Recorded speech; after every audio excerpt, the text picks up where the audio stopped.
Social মিডিয়ায় সম্প্রতি ছড়িয়ে পড়েছে কিছু ছবি ও ভিডিও, যেখানে দেখা যাচ্ছে অভিনেত্রী জান্নাতুল সুমাইয়া হিমিকে ঘনিষ্ঠ অবস্থায়। এই দৃশ্যগুলো ঘিরে শুরু হয়েছে ব্যাপক সমালোচনা ও আলোচনা। কিন্তু এবার মুখ খুললেন নিজে হিমি। তিনি বলেন, সবকিছুর একটা সীমা থাকা উচিত। মানুষ নিজের ইচ্ছেমতো ছবি কেটে জোড়া লাগিয়ে এমনভাবে প্রকাশ করছে যা সম্পূর্ণ ভুয়া ও বিভ্রান্তিকর। হিমি আরও জানান, আমার কাজ, আমার শুটিং বা নাটকের দৃশ্যকে কেউ যদি বিভ্রান্তিকরভাবে ব্যবহার করে, সেটা শুধু আমার নয়, পুরো ইন্ডাস্ট্রি অসম্মান। বিনোদনের নামে এমন অন্যায় এখনই বন্ধ হওয়া উচিত।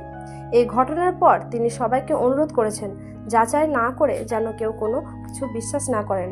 তিনি স্পষ্টভাবে বলেছেন, আজকাল একটা ছবি বা ভিডিও বানানো খুব সহজ, কিন্তু একজন মানুষের সম্মান ফিরিয়ে আনা খুব কঠিন। নিলয় এই বিষয়ে হিমির পাশে দাঁড়িয়ে বললেন, হিমি অনেক পরিশ্রম করে কাজ করে। তার চরিত্র নিয়ে এমন খেলা একদমই গ্রহণযোগ্য নয়। সত্য খবর জানতে চাইলে এখনই চ্যানেলটি সাবস্ক্রাইব করুন এবং পাশে থাকা আইকনটি অন করুন। শেষে হিমি বলেন, আমি কাজ করি দর্শকের ভালোবাসার জন্য, গুজবের জন্য নয়। দয়া করে সীমা মেনে চলুন, কারণ শিল্পীও একজন মানুষ। ধন্যবাদ ভিডিওটি দেখার জন্য।